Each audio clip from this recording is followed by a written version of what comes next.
Well, thank you again for joining Jay Fuller Interviews. You can certainly subscribe to the YouTube channel, Jay Fuller Interviews. Follow us on Facebook, Twitter, and become a part of Jay Fuller Interviews. Now, pleased, happy, proud to be on the Google Podcast and iTunes podcast platform as the Backfire Podcast with Jeff Fuller of Jay Fuller Interviews. I believe people's stories make our stories much better, less ignorant, and more impactful. And one who has a tremendous story and taking some time to join us today is Coach Pat Sullivan. Coach, good to have you on. Great to be on, Jeff. Thank you. And I just wanted to share quickly about your website, coachpatsullivan.com. It talks about your book, Team Building. And I did notice that this book, Team Building, From the Bench to the Boardroom, it has a foreword from Daniel Rudy Ruettiger. What's your relationship with Dan? Well, Jeff, I've known Rudy from the time probably he was in grammar school, knew his mom and dad very well. There are 14 children in the family. Wow. And I was the first guy after they had that awful fall in the factory. Yeah. And Rudy decided he was going to go back to college. And then he told everybody in town, we're from the same town, Joliet, Illinois. And Rudy said not only was he going to go to college, he was going to go to Notre Dame. Well, Jeff, everybody laughed at him because if Rudy were with you and I now, he'd tell us he graduated third in his class, third from the bottom in high school. And that is true. But so we called Holy Cross Community College. It's now a four-year school, but it was right across the street from Notre Dame. They accepted Rudy. And here was the beauty of it. If you can imagine this, Jeff. For 12 years, grammar school through high school, Rudy was told by teachers he was too dumb to learn. When he got to Holy Cross, they had proper diagnostic testing. They found out he had dyslexia. Wow. And he'll tell you that was the best day of his life. Yeah. And his story and what he does going around telling kids two things. Don't let anybody tell you that you're dumb. And secondly, never give up on your dreams. Yeah, that's wise. That's wise. Coach Pat Sullivan joining us. And again, you can go to his website, Coach Pat Sullivan. You spent 34 years as a teacher and a men's basketball coach. Can you just talk about where did your love of coaching come from? Actually, it started in high school. We had a thing my senior year where the seniors played the faculty, primarily the coaches, in a basketball game. And the seniors, the football players, primarily asked if I would coach them. And it really started there. And then secondly, Jeff, it really formed in college with a coach named Gordy Gillespie. And Gordy, he was the NAIA baseball coach of the century. Wow. Gordy is the second winningest coach in the history of college baseball. And imagine, like in the old days, he was a head coach in football and basketball. And Jeff, his teams won 2,402 games. Wow. And and that wasn't who he was. Who he was a man with great empathy and compassion and humility. Just great for all of us, and many of the guys who played for him went into coaching. No, Coach, when you were younger, did you play basketball growing up, or which sports did you play? Primarily basketball and baseball, and that's what I played in college, so I stayed with those two sports, Jeff. So the Fighting Saints University of St. Francis is an NAIA school. I mentioned off air that my wife and brother-in-law were a part of Cornerstone University, which is kind of a powerhouse for Division II NAIA. Could you just address a little bit when sometimes people think of players not in Division I NCAA that there's a drop-off? I think there might be a drop-off in the bench, but there's certainly talented players at all levels. Could you just talk about the talent which you were able to coach? Absolutely. I found, this is interesting, Jeff. We played the number one team in the country through the years in Division III, in Division II, and in the NAIA. And what I found, they were all the same. You know, people think Division III is really weak. That's not true.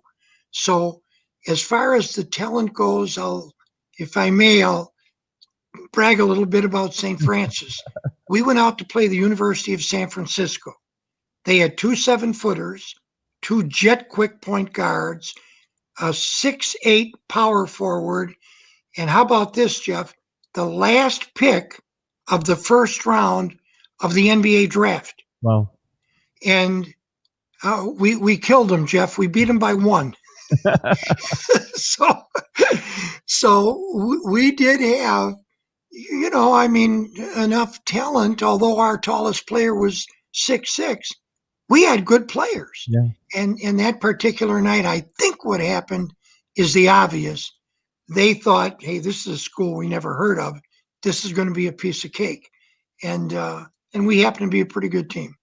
So, Coach, what do you look for when you're putting together a staff? What characteristics do you want from your assistant coaches, from the scouts, for those that are just helping out with the team? Every chance I can, I wanted to hire a former head coach, be it high school, college, wherever, because I always realized, Jeff, that the expression, none of us are smarter than all of us. Yeah. And with your staff, you never know where the best decision is going to come from. So I knew that if I was able to hire former head coaches, that they understood the seat that I was in. And then we used to say, the main job of an assistant coach is keep the head coach sane. And I'll never forget Joey Meyer, the former DePaul coach who played for and coached with, of course, his Hall of Fame father, Ray Meyer, at DePaul University. And I'll never forget Joey saying the move of 18 inches from the assistant coach to the head coach, he couldn't believe the difference that those 18 inches made. So I first tried to get guys who had been head coaches before, and then, you know, it had to be a fit. They had to believe with us that the paramount thing at the University of St. Francis, we wanted our kids to get their degrees. Yeah. That was paramount. And I'm happy to say, Jeff, we had 176 seniors play in our tenure, and 172 of them finished their degrees. Wow, wonderful. That's wonderful. Coach, when you talk about that hiring head coaches, I'm finding that some things, some maturities only experience and time can teach. At times, I find people in general are insecure, so they would not want to bring a head coach or a former head coach next to them. How did you come to that conclusion that we are better together, that we do go farther with more people surrounding us? Did you have to work through that insecurity of, oh, somebody might like them better than me, or they might know more than I do? Honest to God, Jeff, I did not. And I think the reason was I've always knew the truth. You know, I don't have all the answers. And the better person I can surround myself and our team with, the better we're going to serve the student athletes. And that's the purpose of it, for us to do the best we can to serve those athletes whom we're coaching. So that of the many problems I had in coaching, that was not one of them. That's really good. When I think about basketball here in Vermont, we still try to stick to how I think the game was designed to be played. You had bigs, you had guards, and you all worked together. Now the game has certainly changed from watching at the pro levels. For the NAIA, did you like the evolution of the three-point shot? How did you utilize that? And if so, was that a strategy in recruiting that really helped or hurt your recruiting? Great question. When it first came out, Jeff, of course, all coaches, head coaches, NAI, NCAA, et cetera, could vote. I voted against it because we ran the high-low motion game, so 2 guys inside, 3 on the perimeter. So we were very much inside oriented. Now, once it got in, I realized that, once again, Coach Sullivan was wrong. I thought it was a good thing for basketball, primarily because at the end of the game, you never knew who was going to win. It really made for more exciting ends of games.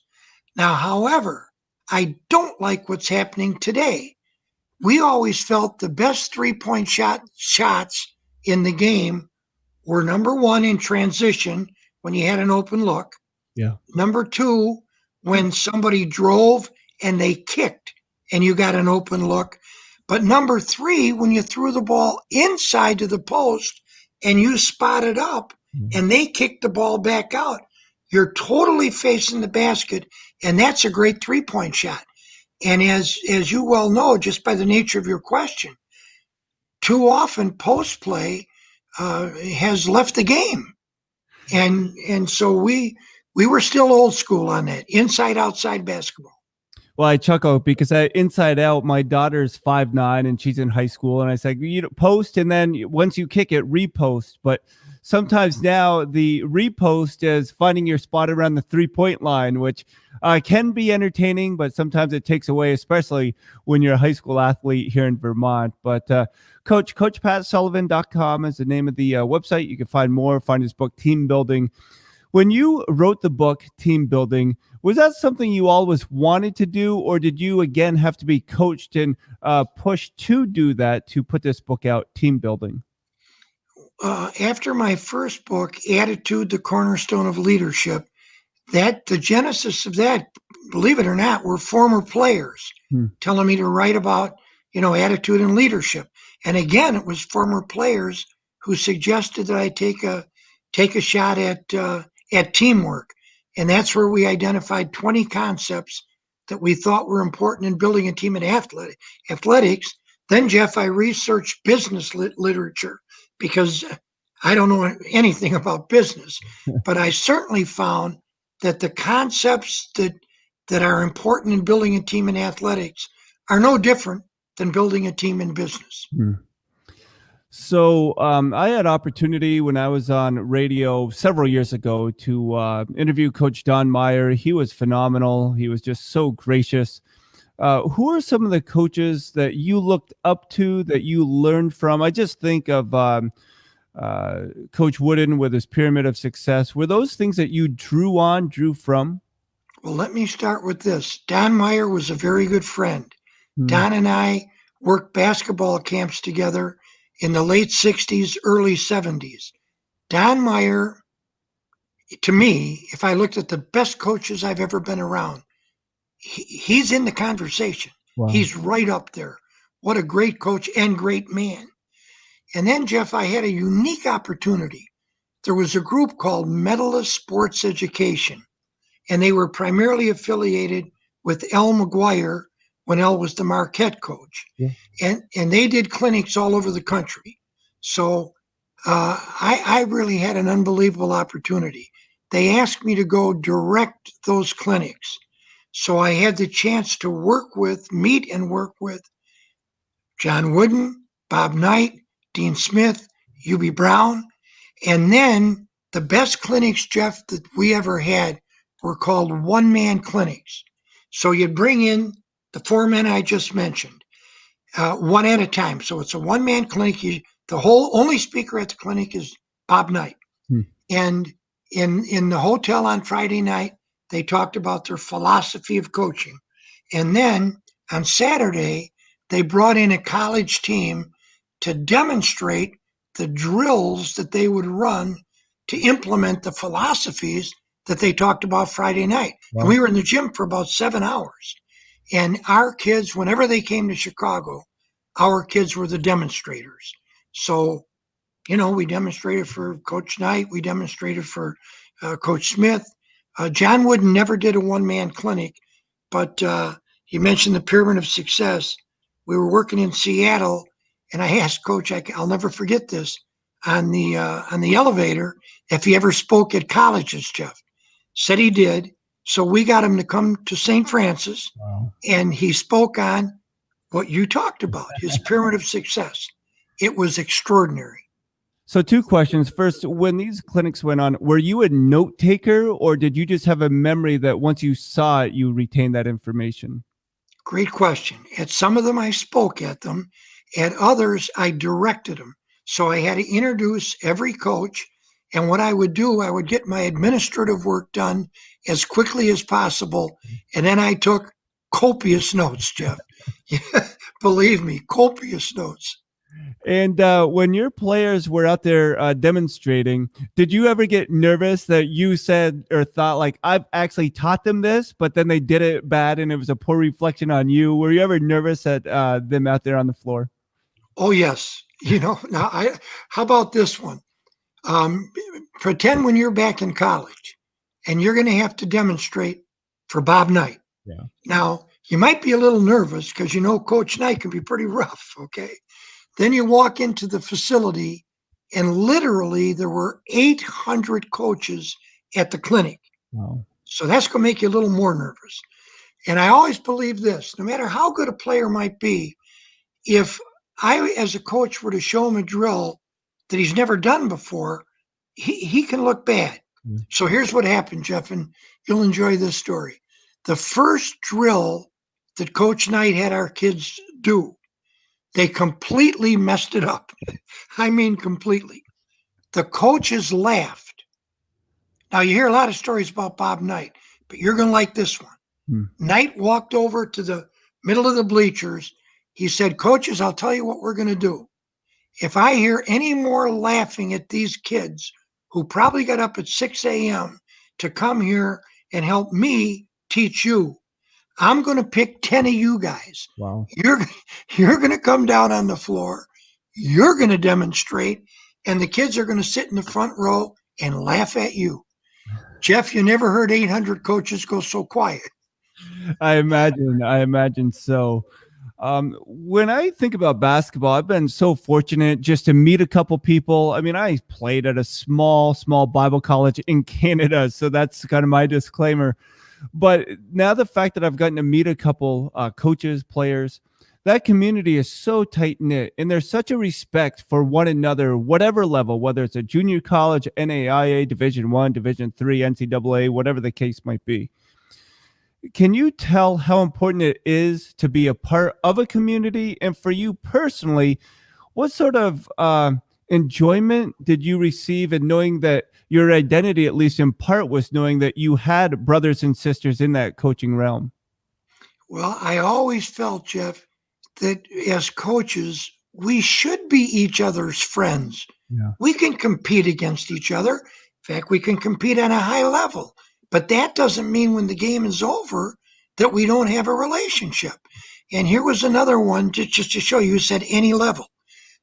A good friend of mine was Rick Majerus. Rick and I worked together in camps for, 15, 20 years. So Rick gives me a call. At the time, he was still at Utah as the head coach. So he said, how would you like to come up to Milwaukee and visit with me and George Karl? Just the three of us. And we're only going to talk basketball for 2 days. So how about that? Here's a guy from a small school, NAI school that nobody heard of. Yeah. Okay. And Rick, who once played Kentucky, as you well know, for the national championship, and George Karl, who played the Bulls for the NBA championship, were willing to bring me in and work together. But Jeff, you know what I did? I wrote out about 25 questions that I had that I was going to be sure I was going to get their opinions on. And it was a great 2 days. Oh, that's wonderful. Yeah, I've had the privilege of getting to know Jeff Strom a little bit, and that coach has some great stories and just being around and rubbing shoulders with people. But it's so interesting that once you get a little bit more mature, I think, you start telling what you learned instead of just saying, I got to hang out with so-and-so. What is something that you learned from being around Coach Majerus and Coach Karl? Well, first of all, with Rick Majerus, one of Rick's favorite statements was the John Maxwell statement that Rick oft quoted. And it was, people don't care how much you know till they know how much you care. Yeah. And I was close with Rick, like I say, when he was the assistant at Marquette. We go back that far. But then we would stay in close touch when I went out to the University of Utah, directed his camp 1 year. We actually played Utah. St. Francis did. And then when Rick went to St. Louis, we would go down and watch his practices, and we talk about the practices afterwards. From Rick, it was, you got to care about the kids you're coaching, and you want them to graduate. Yeah.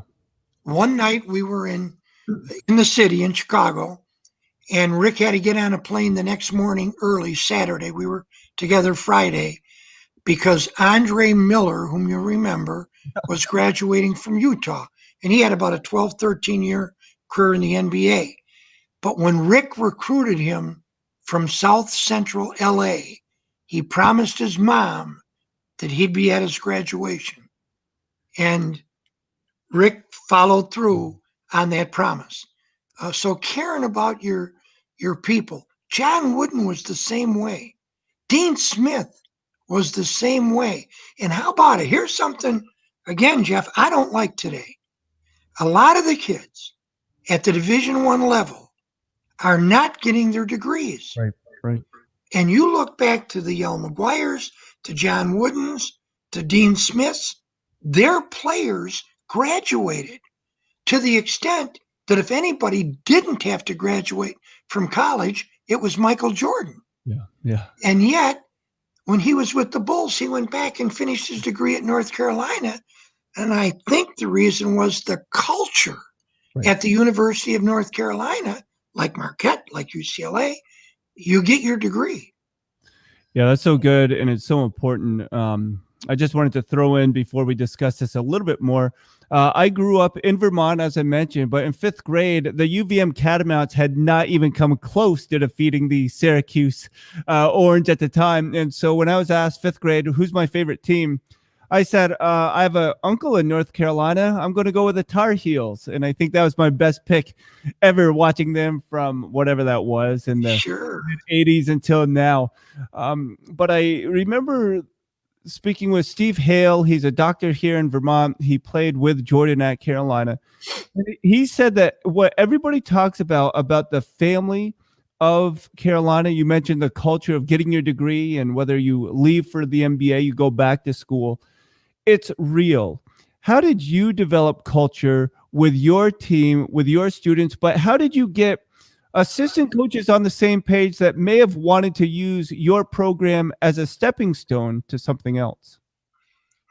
Well, first of all, if we could help one of our assistant coaches get, another job, a more advanced job, we really believed in that. That's part of our job, to try to help people move on. So that was not a problem. And then, what was this first part of the question, Jeff? I'm sorry. Just developing culture where people want to succeed. Yes. I think I learned that from my coach, Gordy Gillespie, that the culture you want to build is threefold. We want to try to build a winning program, obviously, but we want to win only ethically and fairly, no cheating. Okay. And we wanted our kids to be the best players they could be, but to get their degrees. And then we want them to be the best people they could be. Like we often said to our players, if you walk around campus and you're arrogant or you're not treating people properly, why should anybody come and see you play? Yeah. I wouldn't. And then I'm very proud of this in terms of culture. We think there was a culture on the floor and a culture off the floor. And whenever we went to hotels, and we traveled extensively, Jeff, because in my tenure there, we played UTEP, we played Utah, San Francisco, we played Creighton. We played a lot of the bigger schools. We needed the guarantee money, Jeff. And we would always say to our kids, hey, let's face it, we don't hang around with the people who own the hotels. Right. We hang around with the people who clean them. So when you leave, we're going to check your rooms. And we want those rooms to be very clean for the sake of those often mothers who are raising kids, and they're doing this job. So we wanted our kids to be good players, good people, and good students. So I know the coach here at Johnson State University, or actually Johnson State College here in Vermont. He is from Philadelphia. He played here. He had a great time here, career here. But now he recruits some of the kids from Philadelphia. Philadelphia to Vermont is a culture change, a shock, especially in the winter with the cold weather. And so they really try to reach out to the kids to let them know that basketball is just part of what's taking place. For you as a coach, what was the most drastic change you had of a player coming, maybe it was from overseas or inner city or country, and going to the school where you coached? Do you have or recall the most diverse change of a student athlete from where they grew up to playing for you? Yes, the kids who grew up in impoverished neighborhoods and, didn't have the opportunity, like a lot of us here in our country, to go to really quality schools. When they came, the toughest thing for them was the transition to the difficultness of the academic area. Yeah. And we really just tried to work with them, get them tutoring when they needed it, and we always visited the home, Jeff, of people we were recruiting. Sure. So we could sit with mom and dad and tell them that the one thing we want from your son is to graduate. And therefore we had to do everything we could to help them with their academics. And for some of the kids, that was really difficult. But I'm happy to say, like I gave you that stat of 172 of 176, the kids bought into it. And then we did have kids. This is kind of interesting. From Serbia, I worked for about 4 years I worked overseas, Jeff, doing camps and clinics in Austria, Belgium, Ireland, and Greece. So we had kids from Greece, we had kids from Serbia, we had kids from the foreign countries. And the irony of it, to a man, they were good students. Wow. Yeah, they were really good students. So that transition for them academically actually was easier than some of the kids from the rougher neighborhoods in the bigger cities. So, Coach, you have credit for over 500 wins, and I know coaches like yourself, you always say, well, it's the players that gets the wins. I'm just a part of it. But when you were about to reach a milestone, whether it was 100 wins, 300 wins, 500 wins, did you feel pressure to get that milestone? Honestly, Jeff, I'm not very smart. So on some of them, I didn't even know. To this point. The night that we beat the University of San Francisco, they told me after the game that was our 300th win. I didn't know. I was just glad we won the game. Yeah. But I never had. I mean, I sure wanted to win, but we never had that as a milestone. And this Gordy Gillespie, whom I played for, had a great line to coaches: "It's not about you." And how did John Wooden say it, that the main ingredient of a star, if the coach thinks he's a star, is the rest of the team. Yeah. And it's amazing how much we get accomplished when nobody cares who gets the credit. So I was just blessed that we did have some players and we were able to get some wins. Coach, what are your thoughts on analytics? We already talked about like the 3-point shot, which I'm only 5'9". So for me, it was a great equalizer. I was never a jumper. I was always kind of quick, but could not handle the ball. I was just catch and shoot. So I like that when I had the green light. But when we look at the analytics of the game, do you think it takes away or does it really help in preparation for the coaches as well as the players? I never got into a whole lot of the analytics. That's happened actually, Jeff, since I've retired. I didn't even know this. High school teams can come and play a game, and on the bus ride home, they bring their computer and they watch the game they just played in. Well, we never had those opportunities to have film broken down like that and then do all the analytics. But I still like the eye test. Yeah. So when we were going to play someone, absolutely, I looked at the stats. How many 3-point shots did they take? How many shots did their postmen take? What percentage of shots obviously did went in? But I probably put more credence in what I saw on film, and even more importantly, what I saw actually scouting him in person. Hmm. So, and what's that great thing?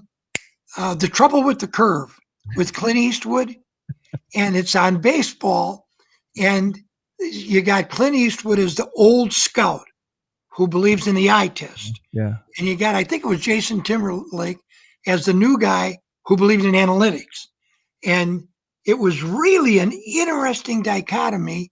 And it was great at the end when this kid that the analytic people are saying, we have to have. Hmm.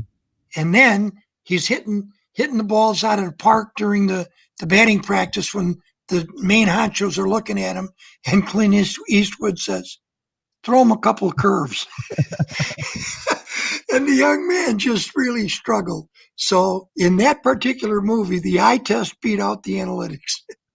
So, Coach, a personal question for you. I know for me, and I'm an assistant to the assistant JV girls basketball coach here in town, but it does take a lot of time and a lot of time away from family. How did you balance or have a healthy rhythm during the basketball season? And as a college coach, when you're always recruiting, it's difficult to have any sort of off season. But how did you balance that time for family and your vocation? Honestly, Jeff, I don't think I did a good job with that. I really don't. We had 5 children, and my first marriage did end up in a divorce. I certainly didn't want it, but I understood it, and it was for that very reason. But the good news on my part now, the children and I are very close, so I didn't lose that. But you're right on the money, and I think if I had to do over again, I would change my priorities. And I would literally, I had a priest tell me this once, you should schedule your wife into your schedule. And when he said that, I thought, that's awful. What a terrible thing to say. Now, as I look back on it, I think that was a great idea. So I would say to coaches that family has to be preeminent. And I thought I was doing a good job on that, but didn't. And making sure you schedule your family um, along with your job. That's the only way I think that it can be done successfully. Well, I've heard a scheduled date is better than no date at all. So you might want to look at when you schedule with your spouse. Now, with your children, were they athletes as well? And I know for my daughter, it's actually fun because, again, she's 5'9", almost 5'9.5", junior in high school. So she plays the post. And as I mentioned before, I played the guard position. So I'm not comparing myself, but I do find it so hard not to push her where I'm just a dad and just want to embrace her and encourage her. How did you find that balance with your children? Were they drawn to sports, first of all? Okay, yes, they were. And here's where I drew that balance, Jeff. I think the only way that you can become a good athlete in any sport or a great athlete is you got to love it. Hmm. And you got to be willing to put in the time. And in my coaching, naturally, I saw some fathers who pushed their kids to an extent that, I didn't think was healthy for the young people. So I did not push my kids because they had to want it. And they did. And what I'm proud of, Jeff, every one of them now has big jobs. 3 of them with hedge funds. One is the CEO of the digital marketing of a hedge fund. Another is in $1 billion hedge fund and vice president for finance. Another just accepted a COO job in that position. And Pat my son is in the upper 1% of management with Accenture, which has 540,000 people worldwide. And my daughter Bridget was a college professor. So the kids had a healthy relationship between sport and their education. And they would agree with you and I. There were lessons that came from sport that they didn't get in the classroom, okay? But they got them from sport. And that really helped them in their careers. So I'm not denigrating in any way the value of sport. But I didn't push the kids because I knew that if they were to really be good in it, they had to be the ones to want it. So I say this kind of tongue in cheek, but I am asking a question. If we do go back to sports in the fall, winter, indoors, specifically basketball, the tongue in cheek part, I think it might be good having not as many fans, because sometimes those voices are so loud and so critical to the referees, to the other team, and sometimes even to their own children, that we need to get this under control. The second part of that question or statement is, how would you have coached if the fans were really not available to attend the games? Okay, let me start with when my twin daughters, Bridget and Ann, were playing high school basketball. The coach one time said to them, hey, he says, I look up in the stands and I see your dad isn't sitting with the other parents. And and here's what happened, Jeff. They came to me one time just in terrible criticism of the coach. And I said to them, folks, I said, look, I sit where he's sitting and I make a ton of mistakes every game. And I'm the one who's up at night going over those darn mistakes, in my sleep. And I said, so I just can't sit here and join in your criticism. So, Jeff, they never sat with me again. and that was okay. And here's another thing. I don't mean this in an egotistical way. I think almost every coach could say this. Think about your coaching being the assistant to the assistant. If a lot of parents came to your practices, even at the level that you guys are coaching at, because I've seen some great coaches at the junior high level, okay, that if those parents who are being so critical of you had to come to a practice and ascertain exactly what you're teaching, I'd venture to say anywhere from 50 to 80% of it, they wouldn't know. Yeah. So that's why, as a coach, I would let things bother me, like, the kids and playing time and having to cut kids. All those things were terrible. But I can honestly say I really didn't pay attention to the fans, because I knew if they came to one of our practices, they would be astounded by all the information the kids had to take in. And the only place, Jeff, we're playing the University of North Dakota, and they were ranked second in the nation. At that time, they were Division II. And their student body sat behind our bench. So they were the only guys I ever heard. I once got up and said on a free throw, hey, big guys, I said, block out. And I hear from the stands, hey, Pat, you ain't got no big guys. Later in the game, Jeff, I hear, hey, Pat, what junior high did you coach at last year? I mean, they were great. And I can honestly say, with the high school level, 44 years of coaching, that was the only time I heard the fans. But you can't, coach, you can't pay attention to them. Yeah. You be nice to, Gordy Gillespie's line on that was, be nice to the parents, always be gracious to them, and never pay a bit of attention to anything they got to say. Now, that's pretty harsh. But and ironically, I found the parents who played a lot were the ones who said the least. Yeah. Yeah. I had a friend in high school. The parents were really after him, and ultimately he left. And two of the guys that he was coaching, those two parents came up and told him, Coach, we got your back. And the two parents happened to be Matt Suey, the great fullback from the Bears, and Michael Jordan. Wow. They knew. And they knew that coach was a guy.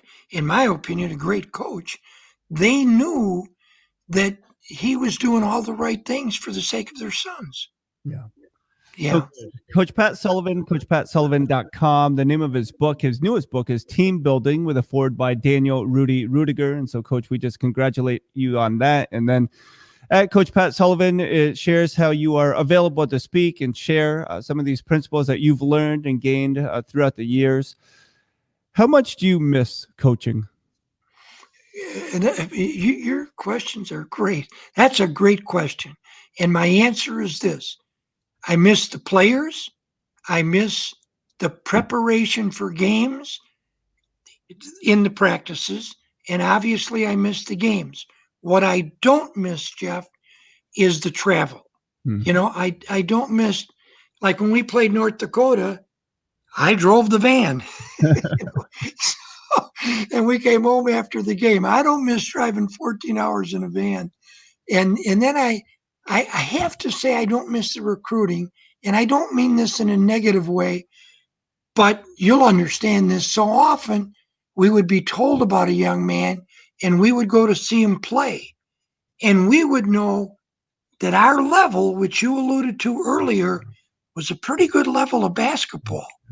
And this young man, just wouldn't be able to play at our level successfully. So I don't miss finishing a practice at 5 o'clock, driving an hour and a half into a venue to see a player play, get home at 11 or 12. And the best time for me to read film, Jeff, was 5 in the morning, because I also served as the athletic director and the athletic chairman.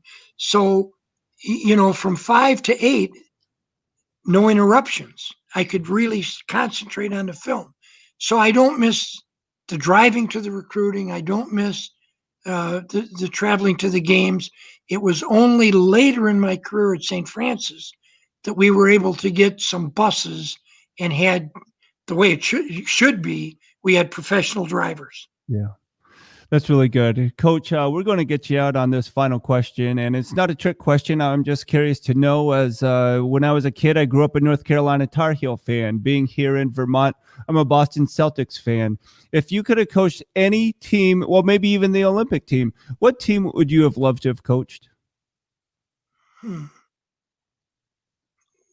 Well, Marquette, I was close to Marquette because of El McGuire. But the Tar Heels, like you're saying, if I may, the best one-man clinic I ever saw was Dean Smith. Wow. He took the overhead, say we're talking the finish of the North Carolina break, and he would diagram the break for the coaches. Then he would bring out the college players, and he would show the break with the players. Then he turned on the film and showed the break live in North Carolina games. It was the best teaching method I've ever seen. So anybody who wouldn't want to be around Dean Smith and coach with him, and again, just the lure of the Celtics, right? I mean, for sure. And how about you go back to Bill Russell playing 13 years in the NBA and winning 11 championships? My Lord. And I love what he used to say, that the Celtics had team ego. Yeah. And what he meant was, he said, when the Celtics entered the gym for a practice or a game, they left their individual egos outside the door. But what they had was team ego. They knew if that opponent was going to beat them, they had better bring a great game, because the Celtics were. So true, so good. Coach Pat Sullivan, thanks again for making the time. We have to do this again, and I thoroughly enjoyed it, so thank you again. Thank you, Jeff, for the opportunity. And again, that's Coach Pat Sullivan. CoachPatSullivan.com is where you can find more information. You can find this interview and others at jfullerinterviews on YouTube, the Facebook group, Instagram, and Twitter, and now on Google Podcasts and iTunes as the Backfire Podcast with Jeff Fuller of J. Fuller Interviews. We'll talk to you all again soon. Thanks so much. And get out there. Check out CoachPatSullivan.com and make sure that you are one of those good fans in the stands, cheering kids on, because we're all learning together. Thanks all.